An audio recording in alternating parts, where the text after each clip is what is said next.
Bonjour ou bonsoir, ça dépend l'heure à laquelle Bolanda Bisso à travers magazine Nabiso Yokabaz. Isa Wabino Monobel Nabino le sénateur Marcel. Je reviens encore en charge pour nous informer Bino Maïmatali politique Yambo Kanabiso. Au sommaire de notre émission, tu as 3 points na émission Nabiso Alelo. Le premier point, tu connais un peu la origine, puis auteur. Il y a complot Oyo Mboka Nabiso et faire face na partie est na yango. Le deuxième point, de la délégation, il y a 15 pays membres du Conseil de sécurité Oyo Bazana Kata Mboka Nabiso, Baïwa Koutana chef de l'État Nabiso. Et puis troisième point, de la par rapport, il y a pour revenir encore de la point, il y a visite, il y a Macron na Kata Mboka Nabiso, le président français. Oyo et le sénateur de la Tola qui sa dessous du carte, il y a visite naïe. D'entrée de jeu, par rapport à Est, il y a Est et Yambo Kanabiso na Ucholoba Awa. Les Congolais doivent savoir que notre Congo est allé victime d'un complot international qui date de 40 ou 35 ans déjà. Bangani Bazalaki, à la base, il y a complot Ezali ba grande puissance au bino boyebi na kati ya mboka na biso. Ba grande puissance wana pour eux balobaki ke ba congolais le Congo ezali terre promise pour na bango. Jamais ba kotika Congo na maboko ya ba sous-homme comme ba bino biso ba Congo ba sous-homme toujours mérité de vendre na Congo te. Il a fallu maintenant ba délocaliser peuple zaïrois à l'époque. Pour ne pas tinda ba peuple eux on va trouver bazali un peu important aux ali nilotique pour ne pas dire les Rwandais. Voilà pourquoi ba mekai ko préparer complot wana pendant 30 ans et échéance à 30 ans pour ba exécuter yango pour balkaniser notre pays. Banani o bazalaki à la base ya complot wana ezali ba grande puissance autre que la bino awa entre autres ezali les États-Unis, la Grande-Bretagne, l'Allemagne, la France ainsi que la Belgique. Qu'est-ce qu'ils ont décidé au cours de leur échange ou réunion stratégique au Bazouaki? Il a fallu d'abord commencer par éliminer le peuple congolais. Il y a partie Est et au Bazalaki, il y a un mona à chaque fois il y a une incursion rwandaise dans Katsambo Kanabiso, va déplacer le peuple congolais, autochtone, pour déverser les Rwandais. Occupé la partie où on a laissé par les peuples autochtones. Occupé par les villages, les territoires et des villes pour que le peuple congolais va vider bango la partie est où va minérer et vendre au profit à peuple nilotique au boli rwandais. Alors au cours de la réunion la France a été représentée par le président président François Mitterrand. La Belgique a été représentée par le roi belge et son premier ministre. Et puis l'Allemagne est représentée par Helmut Kohl. Et puis la Grande-Bretagne est représentée par Madame Thatcher au Boni Malam. Bon, comprendre que ce complot est une échéance il y a 30 ans. Bon, comprendre que Mobutu, à son temps, avant départ Mobutu, après moi, j'ai la délige. Parce que Mobutu, Azalaki, informé le complot auquel notre pays faisait face na yango. Et après génocide à Rwanda, on avait ordonné au président Mobutu à fouiller la frontière na biso pour le peuple rwandais à l'époque, côté na Congo sans même être identifié. Yango zali base ya souffrance ya Congo ti le tout vivre na mboka na biso lelo. Et ce complot ils ont piloté par les États-Unis, la France, la Belgique, la Grande-Bretagne et l'Allemagne. Il y a un autre chose le peuple congolais. Lorsque Mobutu est parti, Kabila le père a un mot Kanabisu. Kabila quand a comprendre le complot il avait refusé. Il a concédé le complot il a été tué pour être remplacé par Kabila le fils soi-disant. Et c'est lui Kabila le fils avec son régime, il a dû matérialiser le complot Vous comprendrez que nous avons connu l'espace Est de Nabiso, l'incursion rwandaise salami trop avec le M23, avec le RCD de Rouberwa, Bayaki Awa. Quand le RCD Yaki Awa, imposé à Kabila que les militaires y a RCD, côte ça va on a quatre armée rwandaise. Il y a eu des brassages, il y a eu des mixages, il y a un groupe armé d'origine rwandaise, côte ça va on a quatre armée congolaise.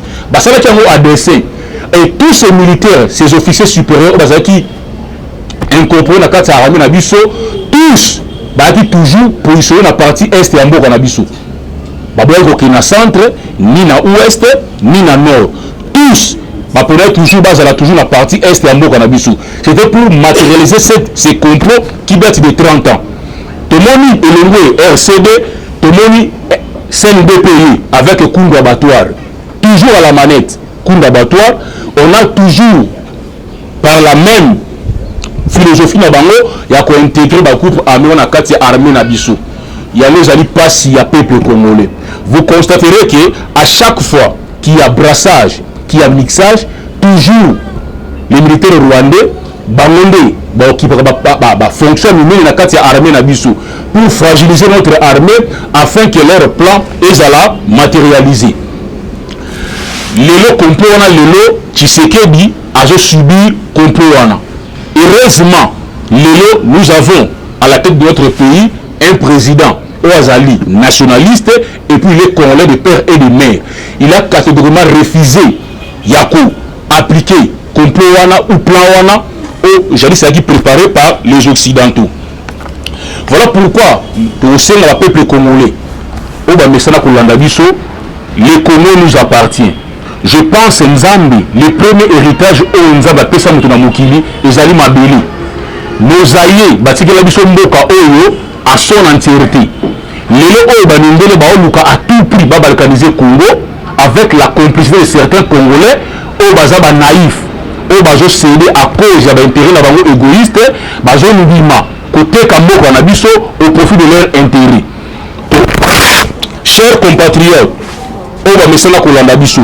Bon, comprendre que non, par rapport toujours à Plawana, ils ont eu d'abord, il y a pour raser la ville Nabiso, il y a pour dépeupler les autochtones, dans les milieux respectifs Bavandaka, pour déverser les Rwandais. On comprend que na Plawana, c'est un poison en boca, le poison, c'est la rage de l'eau, même si le niveau de présidence, c'est un poison de l'eau. Et ça qui a préparé déjà en amont. Par ceux qui ont voulu balkaniser notre pays. Il a fallu commencer à éliminer même les chefs coutumiers. Dans le niveau de Est et Kula, dans le village où il y a Minembo, combien d'éliminer les chefs coutumiers. Ils ont fait ça à dessein. Il s'agit déjà un plan bien préparé pour éliminer les chefs coutumiers, les politiciens. Où il y a l'ombrage, dans le plan de éliminer entre autres Mouzé Kabila. Il a été tué parce qu'il avait refusé que ces plans à réaliser Nambo Karabiso. L'émission encore, le poison et conso, l'émission phénomène Koulouna.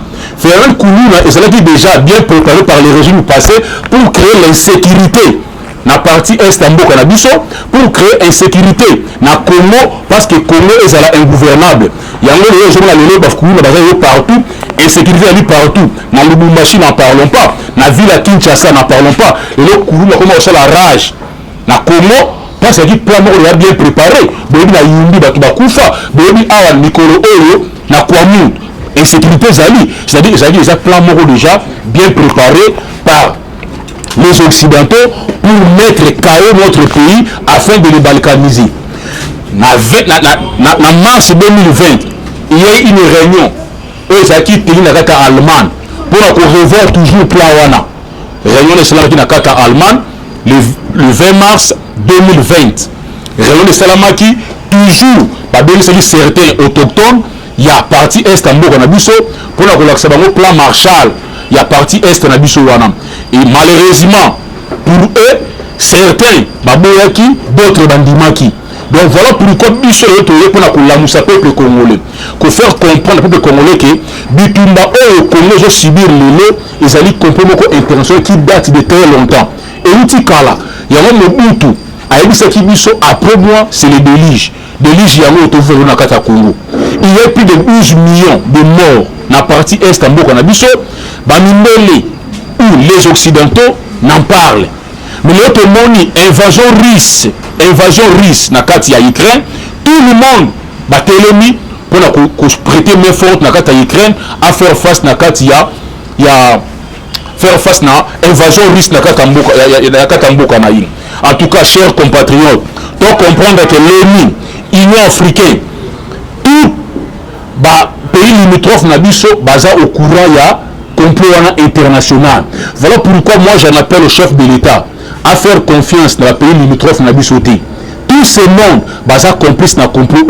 Donc il doit comprendre que non, l'heure est venue de mobiliser le peuple congolais, la jeunesse congolaise en particulier, va faire face à complot pour sauver notre pays. Sinon, lobby ou après demain, pour perdre ma belé à Congo. Parce que Rwanda, les gens ont réclamé 300 km.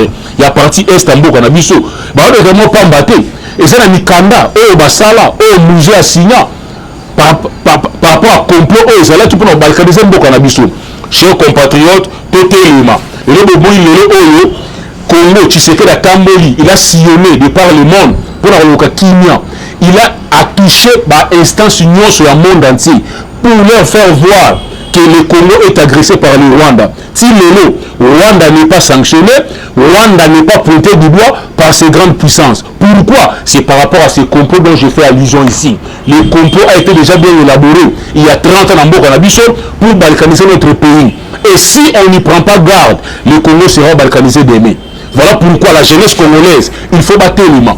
La jeunesse doit comprendre que non, ce complot, ce n'est pas contre la personne de Tshisekedi, mais le complot est contre notre pays. Qu'est-ce que nous allons léguer à notre génération future?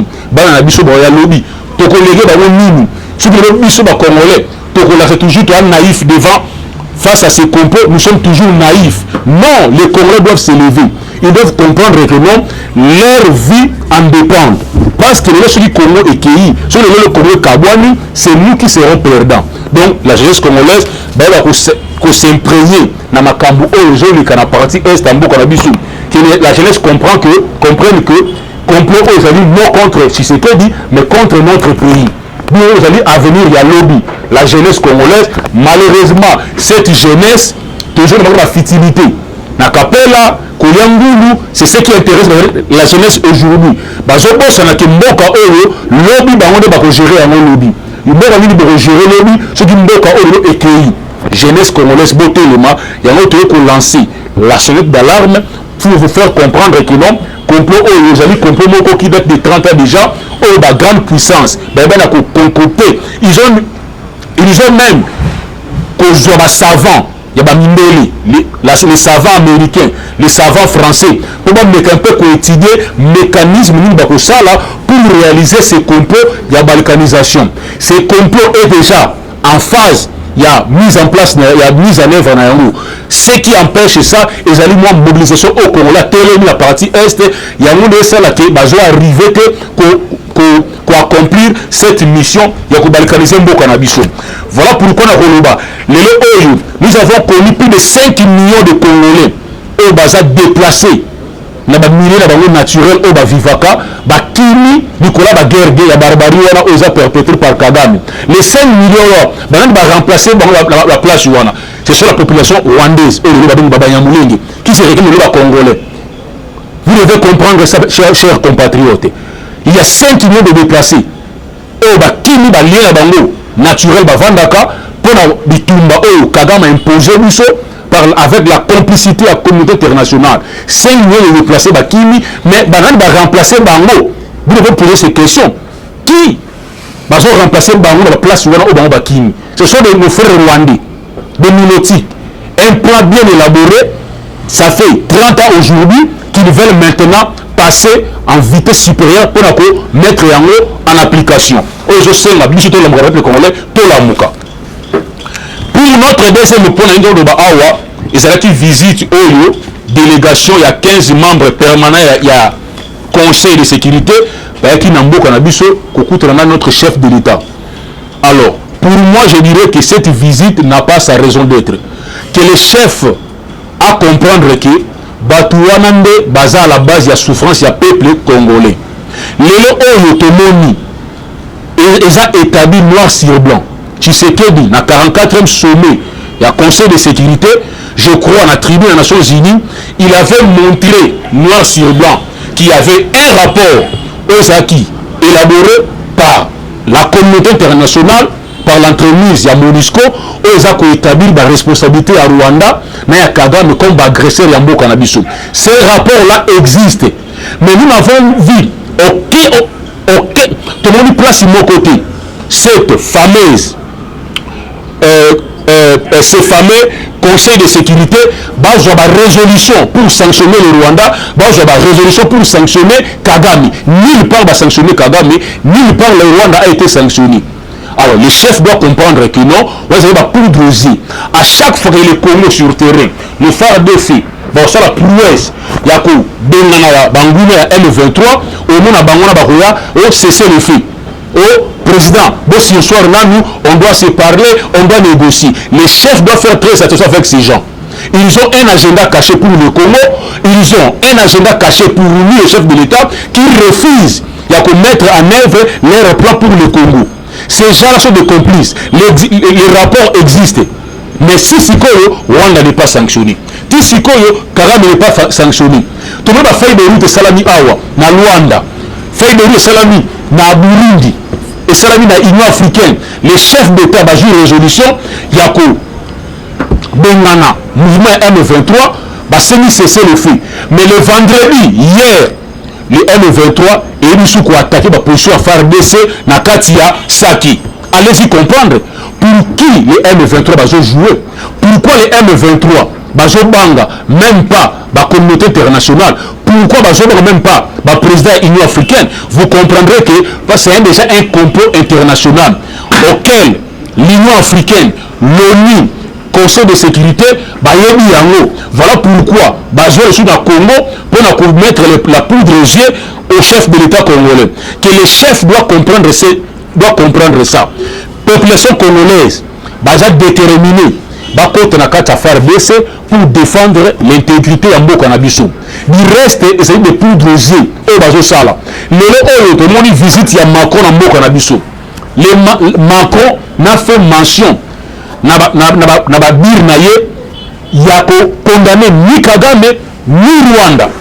Mais Macron se prend le luxe ya ko vanda ya ko benga la jeunesse congolaise ya ko yebisa bango par rapport ya culture et par rapport à business.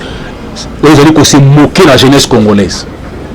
Macron n'a fait mention il y a ni agression à Congo par le Rwanda, ni encore mention il y a Paul Kagame qui est le principal commanditaire il y a agression rwandaise de Katambo Kanabiso. Mais eux préoccupés Macron, ils allaient qu'on de la culture, qu'on de la business. Et puis avant nous autour il y a la jeunesse congolaise, il y a des bêtises, il y a Marc Wana, il y a Macron. Qui lui reste, il est traître d'abord. Moi je comprends que le peuple congolais, tout la prophète sommeil autre, pendant très longtemps. Notre président seul ne peut rien. Il est seul. C'est la jeunesse qui doit l'accompagner. L'action a menée pour mettre fin à la guerre Rwanda. La seule option éthique, c'est de former notre armée. C'est de mettre des moyens à notre armée pour faire face à cette agression. Il reste, il s'agit de poudre aux yeux. Nulle part au monde, la communauté internationale, les conseils de sécurité, même au condamné Rwanda, qu'on soit des sanctions contre le Rwanda. C'est là déjà, ça saute aux yeux qu'il y a un complot qui est déjà bien préparé contre notre pays. Voilà pourquoi moi, j'en appelle au gouvernement congolais, au chef de l'État, qu'on soit des décisions courageuses pour mettre fin à cette barbarie.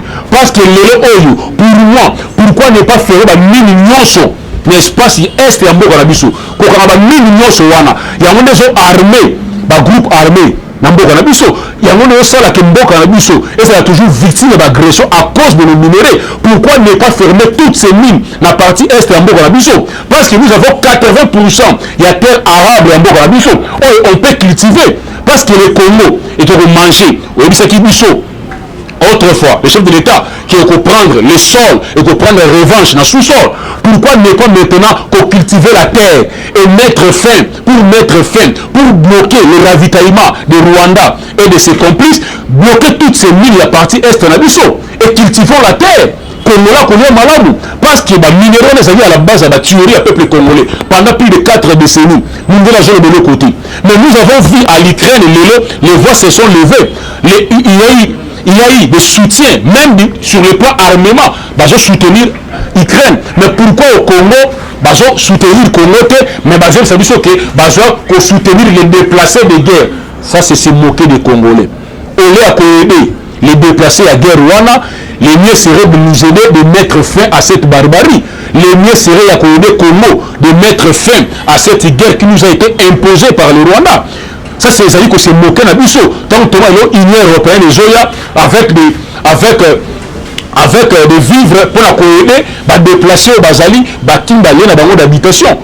Les mieux serait à aider biso de mettre fin à cette guerre. Pourquoi les conseils de sécurité va aider Congo et mettre fin à la guerre Rwanda, mais va aider biso na vivre pour aider les déplacés de guerre. Ça, c'est de moquer les Congolais. Vous avez aidé l'Ukraine avec les armes. Vous avez aidé l'Ukraine avec les munitions. Aidez aussi le Congo avec les armes.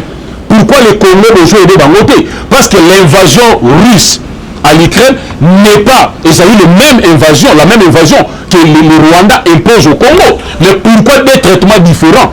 Pendant que nous tous, nous sommes membres permanents du Conseil de membres de faire partie, il y a ONU.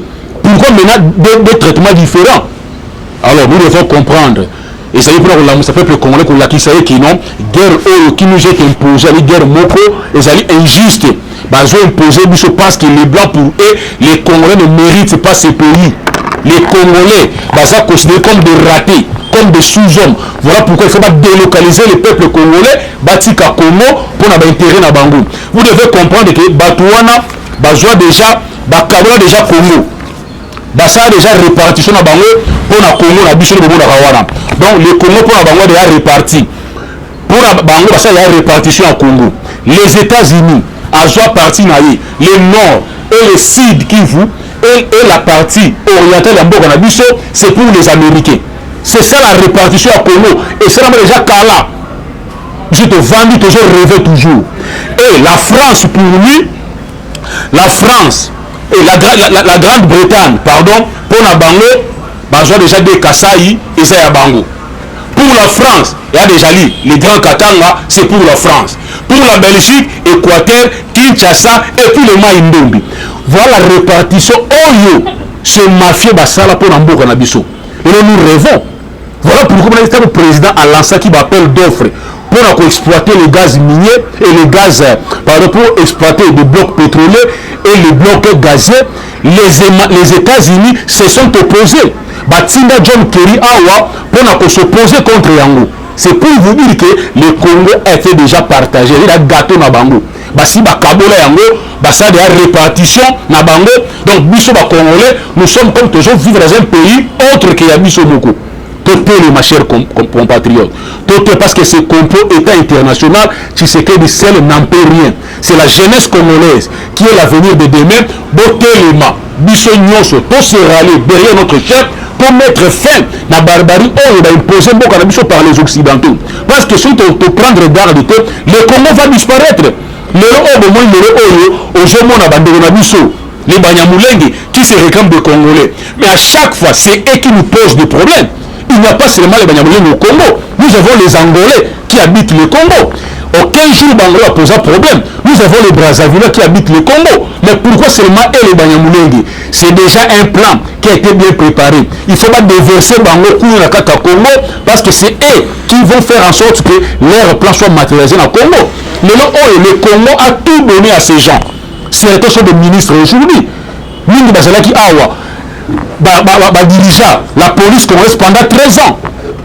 Boyebiango, Mingi Bazalaki député Awa. Mingi Bazalaki DG dans l'entreprise publique à Congo. Le Congo a tout donné au Banyamulenge. Mais à contrepartie, voilà ce que Banyamulenge va foutre aux Congolais.